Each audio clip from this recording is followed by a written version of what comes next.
ನಮಸ್ಕಾರ ಸ್ನೇಹಿತರೆ, welcome back to ಪರಿಸರ ಪ್ರಪಂಚ ಕನ್ನಡ ಯೂಟ್ಯೂಬ್ ಚಾನಲ್ಗೆ. ನಾನು ಮಂಗಳವಾರ ಸಂಜೆಯಿಂದನೇ ವಿಡಿಯೋ ಸ್ಟಾರ್ಟ್ ಮಾಡ್ತಾ ಇದ್ದೀನಿ.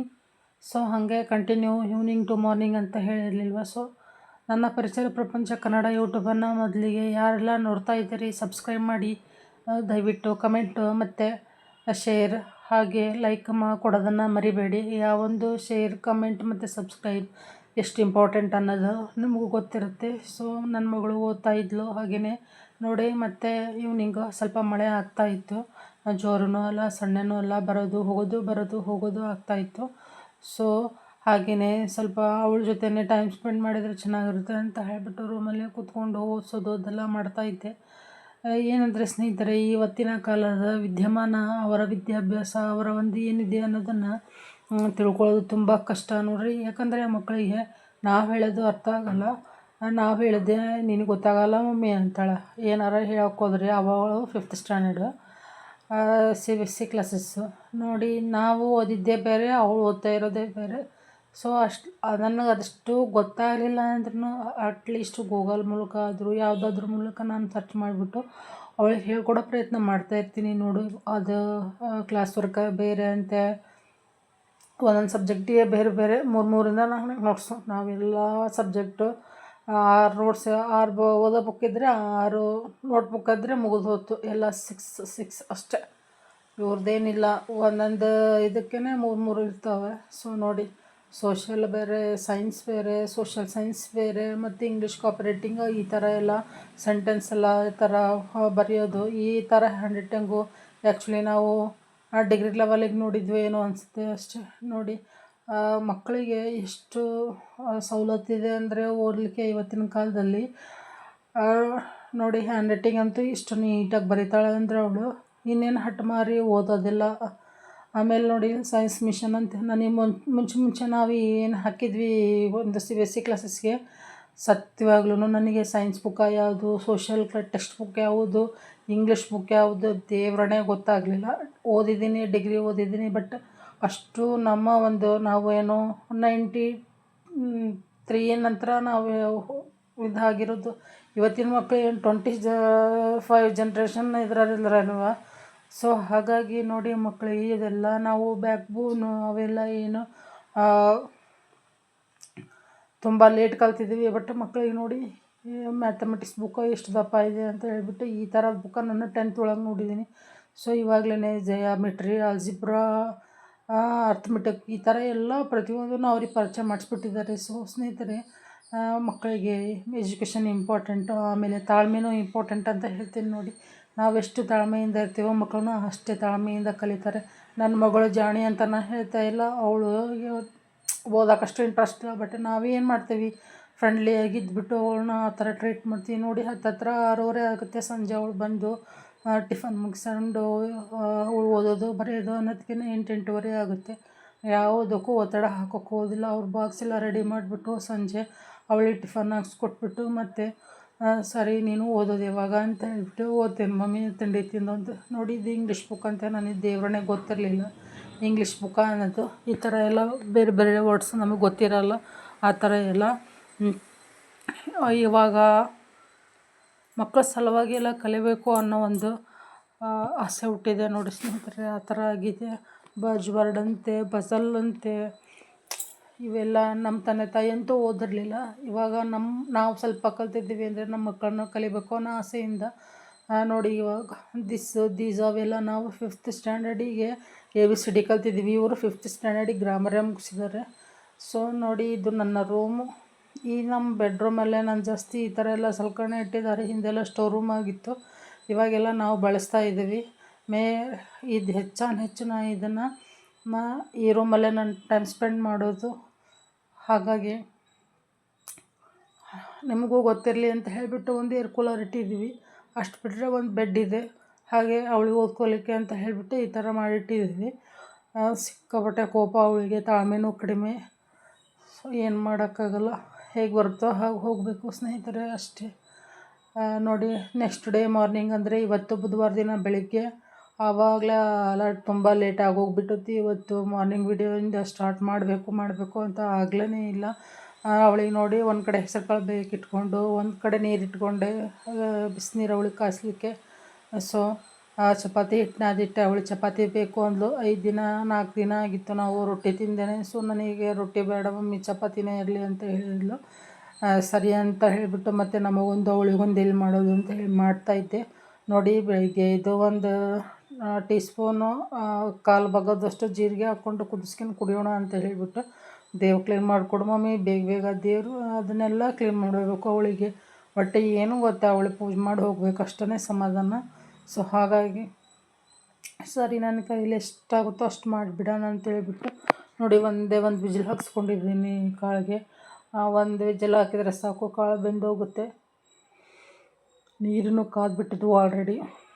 ಸರಿ ಪಲ್ಯಕ್ಕೆ ಒಗ್ಗರಣೆ ಕೊಟ್ಬಿಟ್ಟು ದೇವರೆಲ್ಲ ಕ್ಲೀನ್ ಮಾಡೋಣ ಅಂತ ಹೇಳಿಬಿಟ್ಟು ಫಸ್ಟ್ ಪಲ್ಯಕ್ಕೆಲ್ಲ ಈರುಳ್ಳಿ ಮೆಣಸಿನ್ಕಾಯಿ ಟೊಮೊಟೊ ಎಲ್ಲ ಹೆಚ್ಚಿಟ್ಕೊಂಡಿದ್ದೆ. ಕಟ್ ಮಾಡಿ ಇಟ್ಕೊಂಡಿದ್ದನ್ನು ಒಗ್ಗರಣೆ ಹಾಕಿದೆ. ಪಲ್ಯನೂ ರೆಡಿ ಆಯಿತು.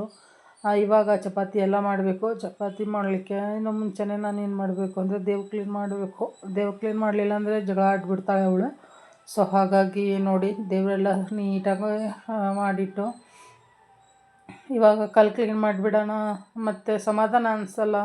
ಹಾಗಾಗಿ ಕಲ್ಲು ಸಹಿತ ಒರೆಸ್ಬಿಟ್ಟೆ. ಒರೆಸಿದವಳು ಅಷ್ಟೊತ್ತಿಗೆ ಜಳಕ ಮಾಡಿ ಬಂದಳು. ನೋಡಿ ತಲೆ ಬಾಚಿಬಿಡು ಮಮ್ಮಿ, ತಲೆ ಬಾಚಿಬಿಟ್ಟನೆ ಟೈಮ್ ಆಗಿಬಿಟ್ಟಿದೆ ಅಂತ. ನೋಡಿ 7:25 ಆಗಿಬಿಟ್ಟಿತ್ತು ಅಲ್ಲಿ ಇವತ್ತು.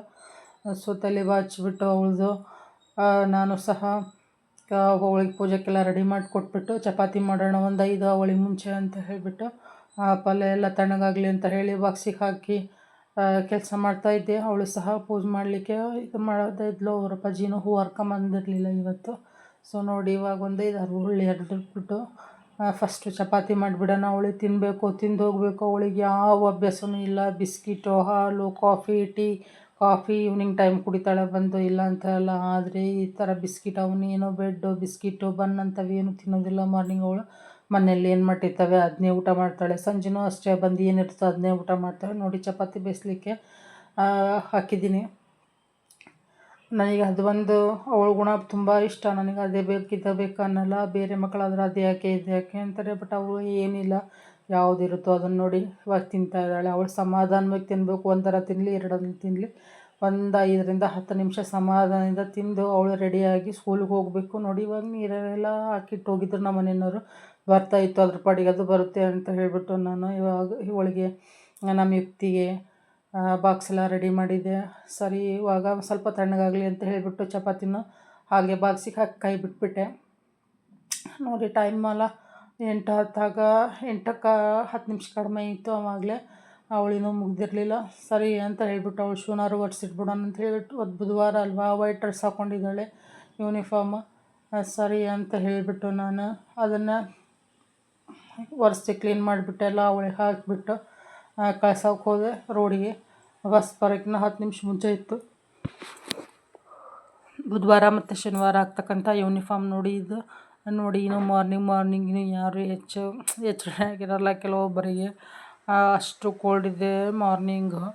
ಆದ್ರೂ ನನ್ನ ಮಗಳು ಸ್ಕೂಲ್ಗೆ ಹೋಗಿಬಿಡ್ತಾಳೆ ಅಷ್ಟೊತ್ತಿಗೆ. ಮತ್ತು ನಾನು ಮಿಕ್ಕಿದ್ದಿಟ್ಟಿದ್ದಾಗೆಲ್ಲ ಚಪಾತಿ ಮಾಡಿಕೊಂಡು ಇವತ್ತೊಂದು ಮದುವೆ ಇತ್ತು ಮುಗಿಸ್ಕೊಂಡು ಬೇಗ ಹೋಗಿ ಬರೋಣ ಅಂತ ಹೇಳಿಬಿಟ್ಟು ಕೆಲಸ ಎಲ್ಲ ಮಾಡ್ತಾಯಿದ್ದೆ. ಚಪಾತಿನೂ ಆಯಿತು, ನಮ್ಮ ತಿನ್ನಲಿಕ್ಕೂ ಆಗುತ್ತೆ, ಅವಳಿಗೂ ಆಗಿದೆ ಅಂತ ಹೇಳಿಬಿಟ್ಟು ಮುಗಿಸಿ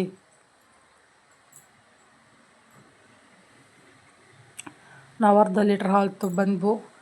ಬೆಳಿಗ್ಗೆನೇ ಬರುತ್ತೆ ಅದನ್ನು ಹಾಲು. ಸೊ ಅದನ್ನು ತೊಗೊಂಡು ಕಾಸಿದೆ ಕರೆಕ್ಟಾಗಿರುತ್ತೆ, ಇಲ್ಲಾಂದರೆ ಸ್ವಲ್ಪ ಇದಾಗಿ ಹೋಗಿಬಿಡುತ್ತೆ, ಕೆಟ್ಟಬಿಡುತ್ತೆ ಅಂತ ಹೇಳಿಬಿಟ್ಟು ಸರಿ ಅಂತ ಹೇಳಿ ಅದನ್ನು ಕಾಯಿಸ್ಲಿಕ್ಕೆ ಇಡೋಣ ಅಂತ ಹೇಳಿಬಿಟ್ಟು ಇವಾಗ 8:30 ಆಗ್ತಾ ಬಂತು. ಇವಾಗ ಒಂದು ಗ್ಲಾಸ್ ಟೀ ಕುಡಿಯೋಣ ಅಂತ ಹೇಳಿಬಿಟ್ಟು ಟೀನ ಗ್ಲಾಸಿಗೆ ಹಾಕಿಟ್ಕೊಂಡೆ. ನಮ್ಮ ಮನೆಯವ್ರು ಕರಿತಾಯಿದ್ರು. ಸೊ ಏನಕ್ಕೆ ಅಂತ ಕೇಳೋಕ್ಕಂತ ಹೋದೆ. ಅವ್ರೂ ಸಹ ಹಿಂದ್ಗಡೆ ನೀರಿಂದೆಲ್ಲ ತುಂಬಿಸ್ತಾಯಿದ್ರು. ಅವು ಬೆಳಿಗ್ಗೆ ಒಂದು ತಪ್ಪತ್ತಿಗೆ ಒಂದು ಕೆಲಸ ಇದ್ದೇ ಇರುತ್ತೆ ನೋಡಿ. ದೇವರಿಗೆಲ್ಲ ಹೂ ಮುಡಿಸ್ಬಿಟ್ಟು ಅವ್ರೂ ಸಹ ಮದುವೆಗೆ ಇಬ್ಬರು ಹೋಗಿ ಬರೋಣ ಅಂತ ಹೇಳಿಬಿಟ್ಟು ರೆಡಿ ಆಗ್ತಿದ್ವಿ. ನಮ್ಮ ಮನೆಯವ್ರ ವೆಡ್ಡಿಂಗ್ ಆ್ಯನಿವರ್ಸರಿ ಈ ವರ್ಷ 13ನೇ ವರ್ಷದ ವೆಡ್ಡಿಂಗ್ ಆ್ಯನಿವರ್ಸರಿ ಕೊಡಿಸಿರೋದು. ನಮ್ಮದು ಮದುವೆಯಾಗಿ 13 ವರ್ಷ ಆಯಿತು ಸ್ನೇಹಿತರೆ. ನೋಡಿ ಈ ಥರ ಇದೆ. ನನಗೆ ಈ ಥರ ಸೆಲ್ಫ್ ವಿಡಿಯೋ ಮಾಡಲಿಕ್ಕೆ ಆಗಲಿಲ್ಲ, ಅದು ಐಡಿಯಾನೂ ಬರಲಿಲ್ಲ. ಸೊ ನೋಡಿ ಹೊಸ ಸ್ಲಿಪ್ಪರ್ ತೊಗೊಂಬಂದಿದ್ದೆ, ಅದನ್ನೂ ತೆಗೆದಿಟ್ಟೆ.